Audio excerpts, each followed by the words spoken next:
Raider Nation. Thank you for joining us on the Only Nation podcast, brought to you by the Raider Ramble and sponsored by Betway, and now Signables. My name is Heidi, but you may know me as Kevlar Prom Dress or even Raider Ladybug. I'm here with T3 Raider Facts, and we're ready to talk some Raiders football together. Okay, Raider Nation, pull up a comfy chair, lie down on the couch, and relax. This is our Raiders post-traumatic stress mid-season edition of the Only Nation podcast. So let's get started. Today on the show, it's Halloween, and let's talk House of Horrors. The New Orleans Superdome was the site of a 24-0 shutout suffered by the Las Vegas Raiders on Sunday at the hands of the Saints. Egads, that just sounds horrible coming out, but let's get through this. Okay, Raider Nation, we would love to hear from you, so here's how you can get in touch with us.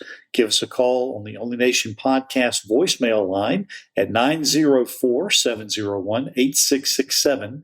That's 904-701-8667. You can also check us out on the web at onlynationpod.com. Here's the latest Raider news.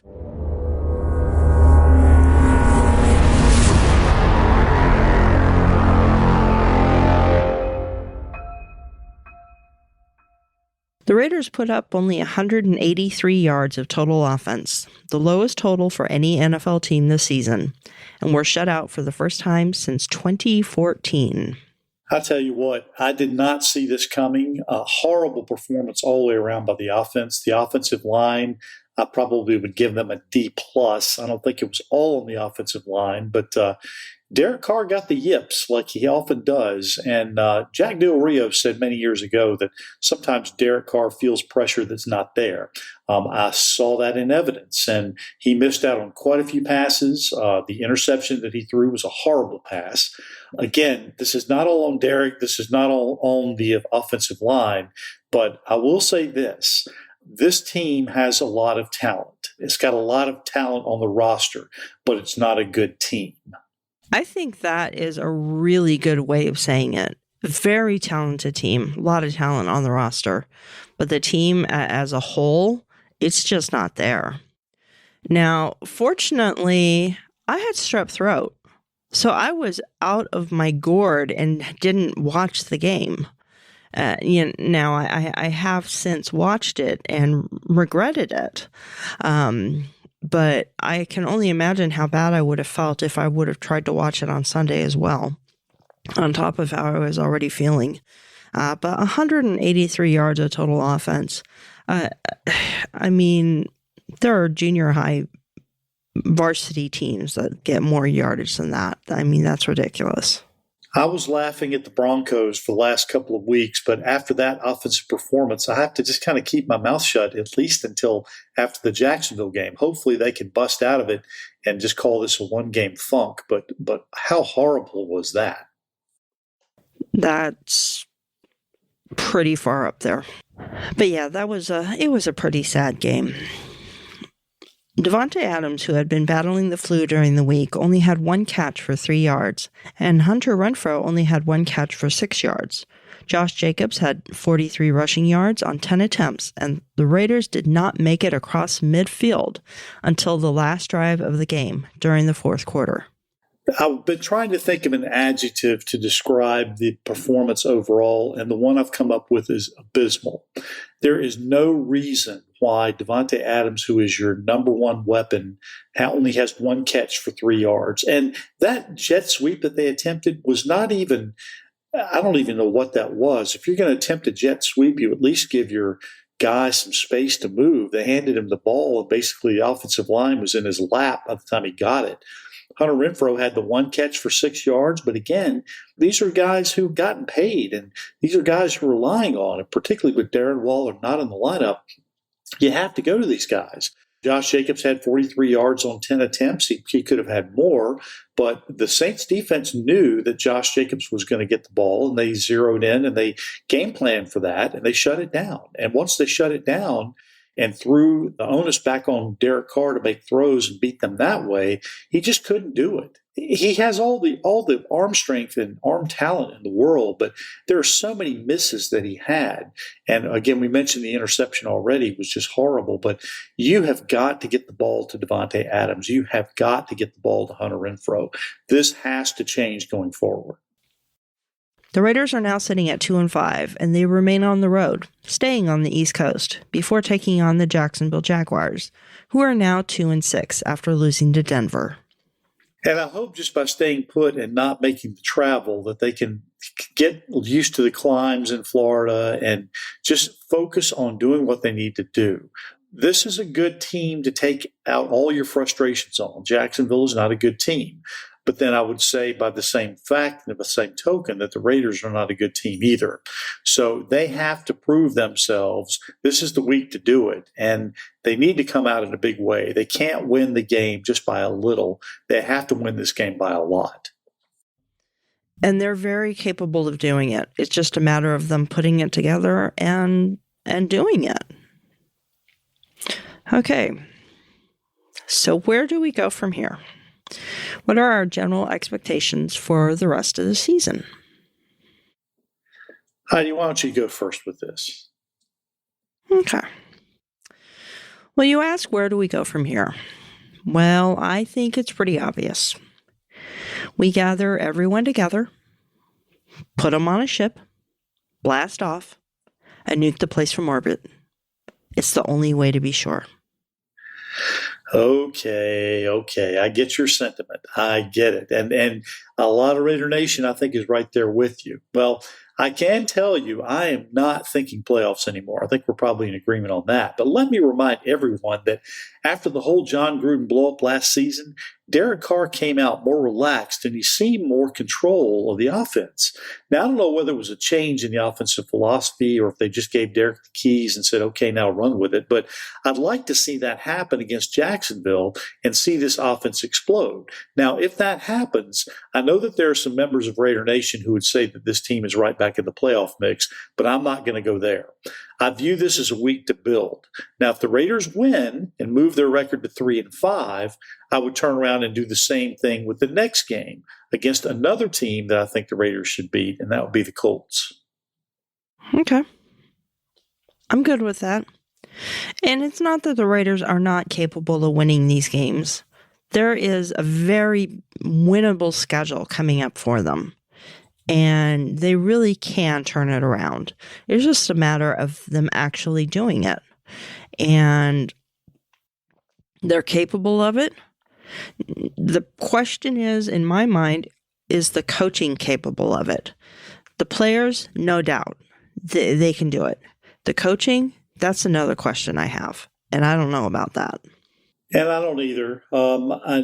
Josh McDaniels is not going anywhere this season. Mark Davis is just not going to pull the plug on it that quickly. And I know that Raider fans are screaming for McDaniels' head already on a platter, and a lot of them are also screaming for Derek Carr, saying that he's trash and saying he needs to be traded right away. Well, he's got a no trade clause, so Derek Carr is not going anywhere either. We just have to make the best of what we have. And again, as we said earlier, this team has a lot of talent. It's just not playing up to the level of that talent. Now, if they do, and I think we proved this in the Denver game, if we do, we have a good team. But again, right now, we don't have a team. We've got talent, but we don't have a team. That's the difference. I think that you explained that very well just there. Okay, T3, how about you tell us about your top 3 for the week?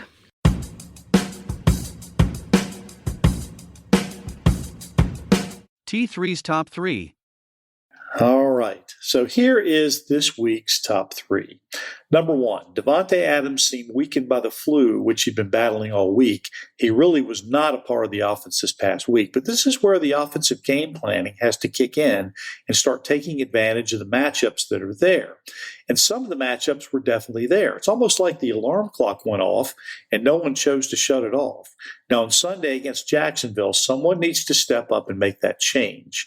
The new season, in my opinion, starts on Sunday. Number two, this is the time where we need to appreciate what we had in Derek Carr. I say had because I'm saying right here, right now, that this will be Derek's last season as a starting quarterback. I'm not saying that Derek is a terrible quarterback, but I think that his days leading the team are now numbered. I'm not saying trade him away. I'm not saying bench him, but I am saying that moving on from him at season end is something I can now see. And number three, people are saying what a mistake Mark Davis made by not letting Rich Bisaccia continue as head coach and giving it over to Josh McDaniels instead. Well, I don't want to discredit Rich, but I don't think he was ever the long-term solution. Raheem Morris was the guy I wanted to see as the Raiders head coach, but I totally see the direction that Davis went with the Ziegler and McDaniels combination. I don't see McDaniels getting fired right now. I see him getting to at least finish out the season, but I think he needs to win at least 2 of the next 3 games in order for that to still be on the table. If the team finishes with less than 7 wins this season, then I think Josh is gone. I still don't think he's a good head coach, but I'm willing to give it the benefit of the doubt for now. And that is this week's version of T3's Top 3. As far as Davante Adams goes, they just need to go to him more. I know first game of the season, I said, come on, let us go to some other players. Don't just go to him. Well, I would rather they just go to him than not go to him at all. The Raiders have the best wide receiver in the league on their team, and they need to take advantage of it, and they need to throw him the ball. 1 pass for 3 yards just isn't going to cut it. You're not going to go anywhere with that. That's beyond rookie numbers. And as far as appreciating what we had in Derek Carr, I would say it's pretty safe to say that it is his last season as well. Now, where that leads him, I don't know. But he does have that no trade clause. And I'm not sure that he wants to retire. But after the season is over, he might want to go somewhere else. And he might want to see some greener pastures and see how things work elsewhere in the league. I think that the Raider fans as a whole have forgotten how horrible it was to have the quarterbacks that we had for years and years and years. And they've grown complacent and they've gotten fat and happy with Carr and they think he sucks. And he really doesn't. But they forget how bad times really were. Because times were really bad. And Raider fans forget that. Now, people saying that Mark Davis made a mistake by not keeping Rich Bisaccia, I don't think that was a mistake. Rich Bisaccia was not a head coach. He did a great job leading men and leading them into the playoffs, but he is not an NFL caliber head coach. I would have liked to see him somehow continue with the team, but I guess that's kind of a hard step down. Once you're the man in charge, to take a lesser role is nearly impossible. But Rich Bisaccia was not the answer. Then again, neither was Josh McDaniels.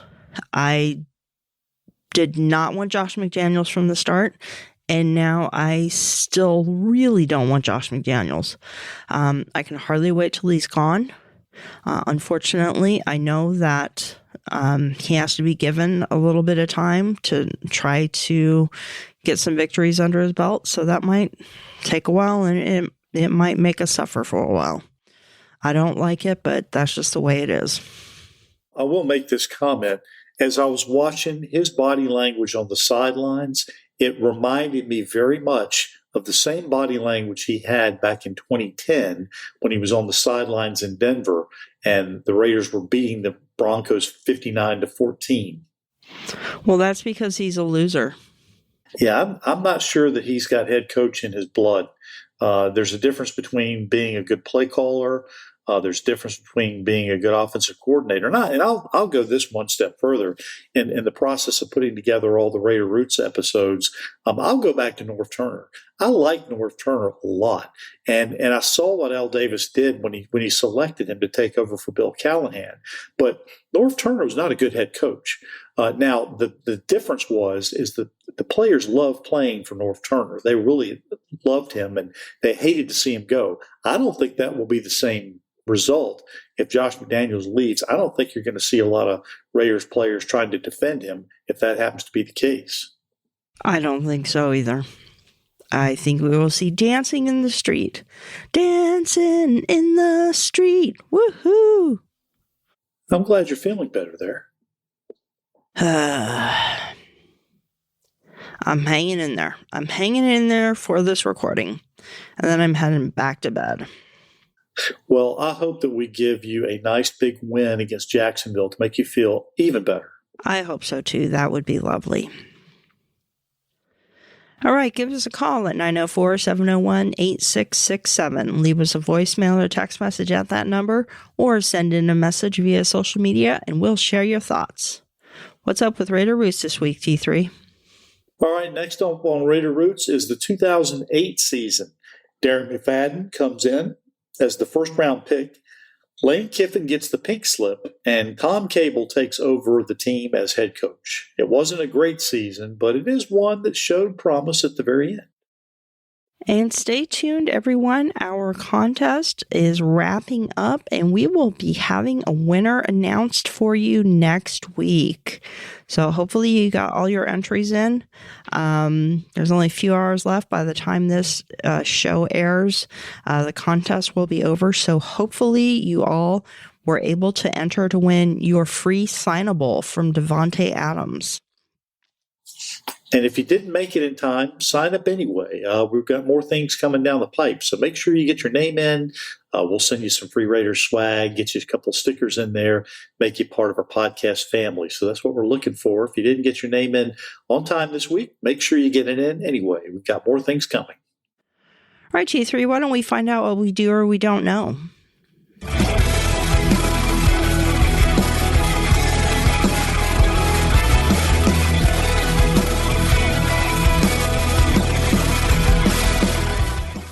All right, it's time for another edition of Did You Know? In this segment, I will ask Heidi and all of our listening audience a Raiders-related question with a list of answers to choose from.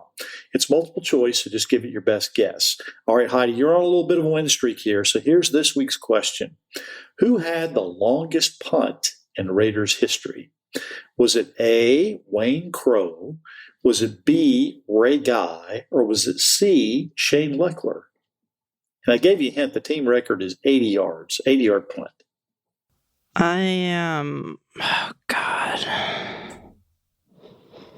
It's a toss-up between Guy and Leckler. Okay, well, I'll give you the 50-50, so it is one of those two guys. And this is something that I normally know off the top of my head. Can I give you another hint? Sure. Think more recent history. Yeah, that's what I was leaning towards. I am going to say C, Shane Leckler. You are absolutely correct. Shane Leckler had an 80-yard punt. That is the longest in team history. So C, Shane Leckler, is the correct answer. And boy, if AJ Cole could just land a couple of 80-yard punts this year, that would be fantastic. Yeah, there was something about Ray Guy, me remembering that it wasn't him for some reason. And Leckler sounded more familiar, but I knew it was one of those two.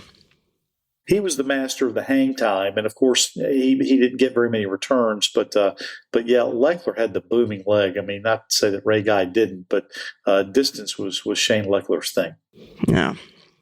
All right, and let's see, for Heidi's Heroes this week, we're just gonna settle it down a little bit. We're not going to name anyone in particular this week. For Heidi's Heroes, though, we just want to recognize Raider Nation. What you guys put up with having to listen to T3 and I, for one thing, is pretty amazing. But you are always there. You are always standing behind the Raider team. You're always there fighting Raider spirit. And you travel well. Just this past week in New Orleans, Raider Nation was there, and we recognize you. While I don't want to name any names, there's a bunch of you out there. And Raider Nation, you are our heroes this week. Yeah, there were quite a few down in New Orleans, and I've been in touch with quite a few people through social media, through phone calls and chats. And I will say, number one, I apologize to you all for having to endure everything you did down at the Superdome. I know that there were quite a few of you down there, as we mentioned, but again, you deserve better. And again, I hope that this Raider team comes out with a little bit more passion than they did this past week. They kind of laid an egg, and hopefully they got that out of their system, and we can start producing the way that this team could be capable of doing. They just need to find it within themselves. That's the thing. If they were able to dig down deep and find the true passion that all of Raider Nation has, and I think I go on record as saying that our fan base is unmatched. We, top to bottom, regardless of the sport, there is no more passionate fan base than Raider Nation, and you all deserve much better. I know many of us have endured season after season of kind of the same thing. We did bust out and make it to the playoffs last year. Things are kind of looking a little iffy this year. But again, we're going to stay strong and we're going to stay proud. But again, I want to give all of you shout outs for staying loyal to the Raider Nation, staying loyal to our Raiders and Al Davis, and of course, staying with us with the podcast as well. So I want to thank you for all those things. And you truly are our heroes this week. And that about does it for this week on the Only Nation podcast. If you'd like to help support the show, you can send in a donation at paypal.me/onlynationpod. You can also find me, Heidi Stabbert, on social media as @KevlarPromDress on Twitter and Instagram, or Heidi Stabbert on Facebook. You can also find me on YouTube on Captain Jack Racken's channel every other Tuesday night.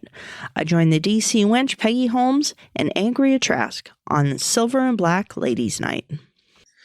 And I can't wait to join you all in a couple of weeks. So that's coming up in November here. Raider Nation, we want you with us every step of the way during the regular season, regardless of the outcome of the score. So here's what we would like you to do. Send us your name and address so we can send you some free Raiders swag and podcast stickers. And as we mentioned, we have contests going on. So get your entries in. Call us and tell us what you want to know. Throw us an interesting nugget that we can use on one of our upcoming episodes and become a part of what we're doing here. Remember, this is the Only Nation, and we want you to be a part of it. So call us 904-701-8667. That's 904-701-8667. Call us now and join the Only Nation podcast family. There are two easy ways to find me on social media. You can send me a tweet at T3_sports703, as several of you do, or you can hit me up on Facebook at Tom, THOM Jones. I want to also thank all of you for your continued support of the Raider Roots Project. Next up, as we mentioned, is a visit to the year 2008. As always, we look forward to hearing from you, everyone. Until next time, everyone, I'm going back to bed. Go Raiders. You feel better, you go back to bed, and in the meantime, just a reminder out there to everyone, we are not just a nation. We are the only nation, and we're going to come back strong. In the meantime, Raiders. Feel better, Heidi.